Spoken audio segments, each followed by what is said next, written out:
Hi, it's Billy Tarasio from Modern Law Practice, and today we are talking about data, and I know that I talk about data a lot, but we're talking about how to interpret data, because most of the time, it's not that you don't have data available to you. You do, you just look at the numbers and you're not sure what to do with it and what it means. And I had a very interesting experience recently with Net Promoter Score and our dashboard that I wanted to share with you. So I'm going to share my screen here. Let's see. No, it's this one. Share my screen so you can see. This is our new NPS dashboard, and you know that we're working on a dashboard that includes all sorts of things like our law firm statistics, our intake statistics, referral sources. It's loading. It takes a little bit. And then trends here for intake and new clients. So really good information. But most recently, we added a Net Promoter Score. And we have been measuring Net Promoter Score within Modern Law for the last 3 years, which is really cool because we loaded it all in and we got to see trends. And if you were at ClioCon, then you heard Jack Newton talk about how the average NPS score in law firms is 23, which is, not necessarily good or bad. It really depends on where you were and who you're comparing yourself to. So for the last 30 days, if you look at Modern Law's NPS score for the last 30 days, it is about 64, which is really good. It's a really good score. There's 11 total people here that were scored, and I'm really happy with that score. If we look at the last year, let's see, the last year, I want to go, maybe I'll do it manually. So if I want to look at April 2018 through today, and I apply it, did that work? It did not work. You gotta bear with me. This is a new fun system, so it doesn't work as quickly as I would like it to, but I promise you it's going to be worth it. April 1st, 2018 through May 2019. All right, so now we're looking at roughly a year's worth of data, and the score is 46. Is 46 a bad score? Well, it's not the 60s. I'd like to be in the 60s, but we're not always in the 60s. And this is comparing to the previous 1 year's period. So it means that we're down about 16.9%. That's not good. Now, I can tell you we collect NPS scores for a lot of firms. And the smaller the firm, the more that the owner touches the client, the higher the score. So part of this is simply me recognizing that as I do less client work, the Net Promoter Score will reflect that.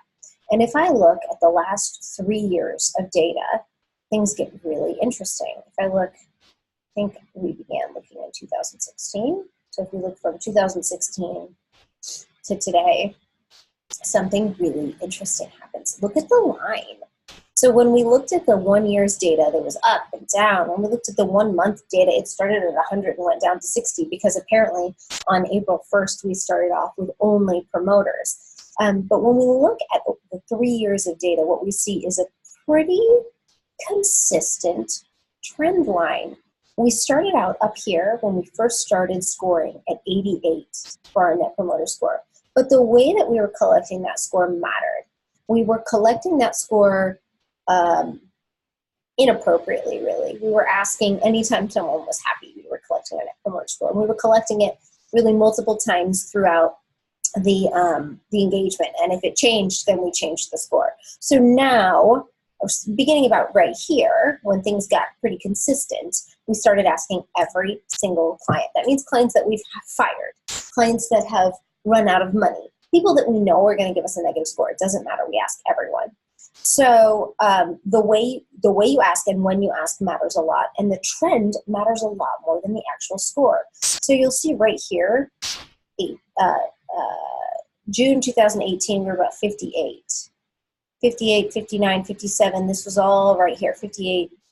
And then we took a dip here down to 55 in July 2018. And kind of hung out there for a while, 56, 55, 55, 55, 55, 54, 53, 53, 53. So things are not headed really in the right direction. And what did I do with that? Well, I was talking with my business partner, Mind Body Practice, Chad, and trying to figure out what do we do with this, because it looks like the overall score average over the last, the total score over the last 3 years is about 52. So I know that I want to beat that. And I know that I really want to see my trend going in the right direction. And when I look at my 30 days, it is. Well, here's the other thing that we decided we wanted to do. So we've connected this dashboard with Clio's API, Clio's open API, and we're going to start measuring contacts. How often are my attorneys contacting the clients and how? And we're going to do that through categorization of legal services into Clio's time tracking, and then pull that out and measure it. And I bet my hypothesis is if we correspond the number of contacts with the client and the type of contact, are we texting, are we emailing, are we having in-person meetings, are we having phone calls? And if I correspond the frequency of contact, I bet that my Net Promoter Score goes up. So that's the next experiment that we will absolutely share with you. And it's going to take a little while for that experiment to play out. But as you can see, I've been collecting data for the last 3 years. We're not going to stop, and the data becomes very, very important. But the real reason that I wanted to show you this is because trends matter more than the numbers. The numbers in and of themselves don't really help. And this is true for all data. So this is the example I'm giving of Net Promoter Score. But really, when you're looking at your revenue or the number of clients or your average client spend, all of it really should be in relation to you, more so than your peers. Now, when you don't have trends of data for years, then all you can do is really ask around and see what other people are doing or look at what industries are doing. And that's a great place to start. But when you really start looking at it, what's most important is how you're trending. So pay attention to your trends and make sure that you can take advantage of this reporting software, and having this information in front of you and displayed is a really, really powerful thing. So if you have questions, let me know. We'll talk to you soon.